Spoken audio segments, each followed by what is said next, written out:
By the side of a wood, in a country a long way off, ran a fine stream of water, and upon the stream there stood a mill. The miller, you must know, had a very beautiful daughter.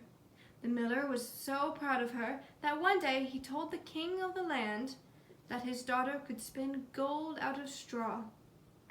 Now this king was very greedy, and when he heard the miller's lie, his greediness was raised, and he asked for the girl to be brought to him. Then he led her to a chamber in his palace where there was a great heap of straw, and gave her a spinning wheel. All of this must be spun into gold before morning. If you fail, your life will be at stake, he said.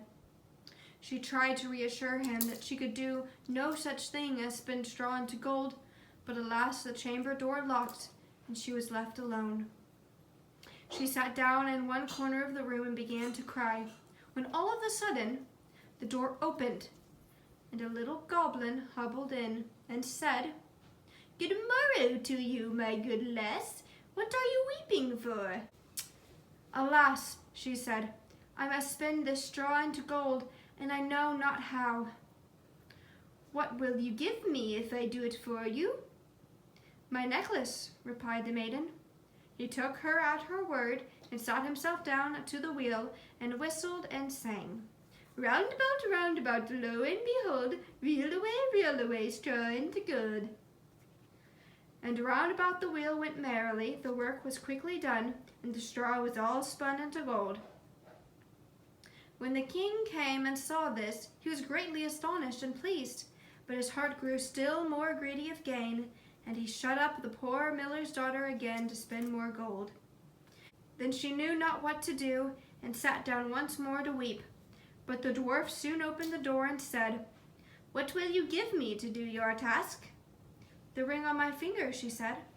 So her little friend took the ring and began to work at the wheel again and whistled and sang, round about, lo and behold, reel away, straw into gold." Till long before morning, all was done again. The king was greatly delighted to see all this glittering treasure, but it was not enough. He put more hay in the chamber and said, "All this must be spun tonight, and if it is, you shall be my queen." As soon as she was alone, the dwarf came in. "And what will you give me to spin gold for you this third time?" "I have nothing left," she said. "Then you will give me the first child that you have when you are queen." "I would never give over my own child," thought the miller's daughter, and she knew no other way to get her task done. So she agreed and let him spin the hay. Round went the wheel again to the old song, and the goblin once more spun the heap. The king came in the next morning, and finding all the gold he wanted, he married the miller's daughter, and she became queen. At the birth of her first child, she was very glad, and forgot the dwarf and what she had said. But one day he came into her room, and when she was sitting playing with her baby, she was reminded of her promise. Then she grieved sorely for her misfortune, and said she would give him all the wealth of the kingdom if he would let her off. But in vain, till at last her tears softened him, and he said, "I will give you 3 days' grace, and if during that time you tell me my name, you shall keep your child." Now the queen lay awake all night thinking of all the odd names she had ever heard, and she sent messengers all over the land to find out new ones.